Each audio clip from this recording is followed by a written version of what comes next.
is spiritual bankruptcy.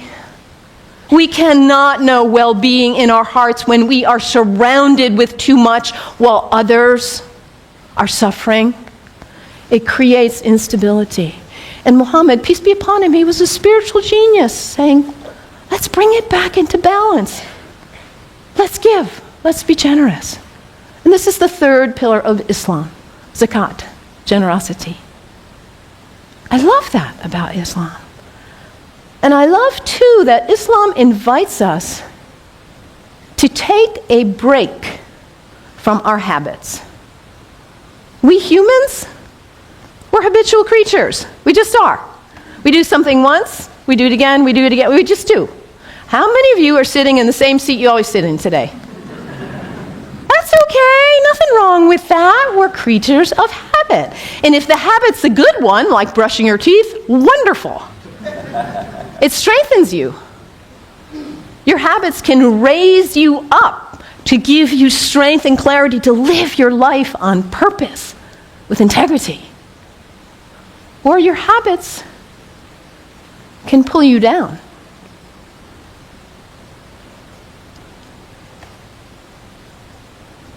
To take a break from your habits, because what happens when you try to take a break from your habit, when you try to stop reaching for whatever it is and you cannot? What is it for you? Coffee? Sugar? Alcohol? Drugs? Sex? Shopping? Your cell phone? Your tablet? Gossip? What is it for you, this behavior that you're caught in? You know it's not worthy of your best self, and yet there you are. It's addiction, isn't it? When we can't stop reaching for it, we can't stop doing it. And yet your life is so valuable, you matter. And to live your life on purpose and to cultivate the habits that raise you and strengthen you so you can be your most beautiful, best, loving, caring, giving self. So to take a break from your habits so you see who's in the driver's seat in your life and put yourself back in the driver's seat, whatever it is for you. There are other people in this room who have also struggled with addiction in this way and who have overcome it. You can get help. You can do it. Your life matters. It's valuable. This is the next pillar of Islam, fasting. Fasting not just from food, but fasting from other activities and behaviors as well. And when we fast from food in particular, and it says over again and again in the Quran, fasting is good for you if you only knew. Because we put too much in our bodies, don't we? We stress them. We overeat and put junk.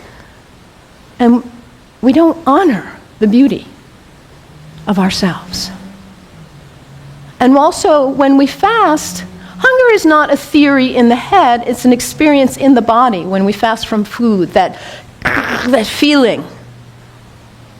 And then when you see somebody else on the street who is begging, it's not a theory. You feel empathy because you know what hunger feels like. It's harder to close your eyes and walk right on by. Muhammad, that spiritual social genius, to create harmony and stability in society. The fourth pillar of Islam, fasting, taking a break from your habits.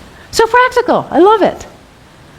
And I also love about Islam that it encourages us to take a break from our location, to travel with intention, to recognize the power of space, the sacredness of space, and how the greats who have walked on this earth have blessed the earth with their presence, their breath, their thoughts, their actions.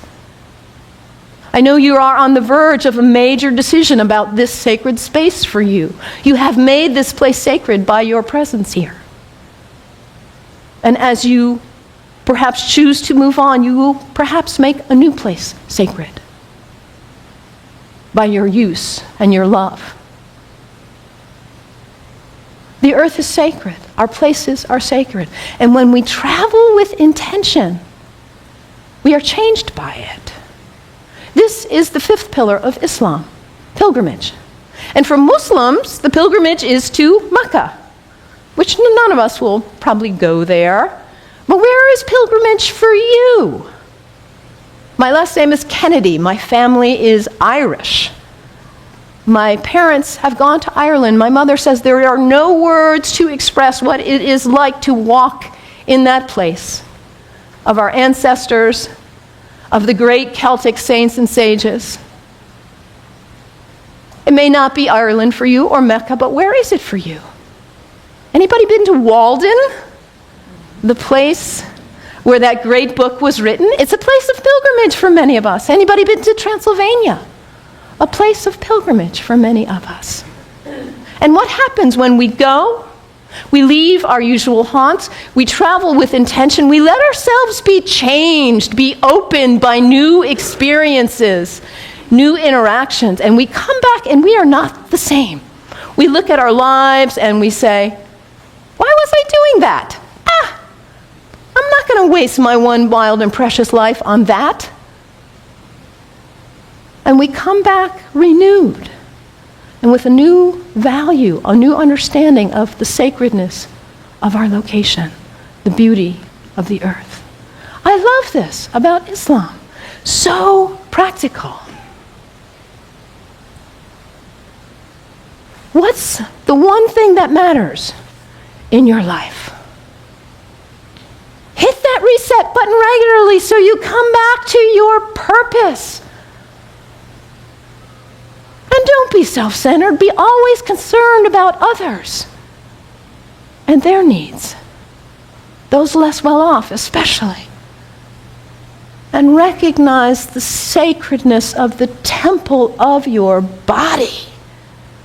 Cultivate habits that are worthy of you, that lift you to the best of who you are. And recognize the sacredness of space and the gift of the ancestors, the sages, the saints, the prophets who have gone before us and held a beacon of example for us. Travel with intention. Let yourself be changed. The 5 pillars of Islam. What great practical advice for living your life on purpose. And yet at the same time as all of what I've told you is true, the beauty of this great tradition, we are being whipped up into fear against Muslims and Islam.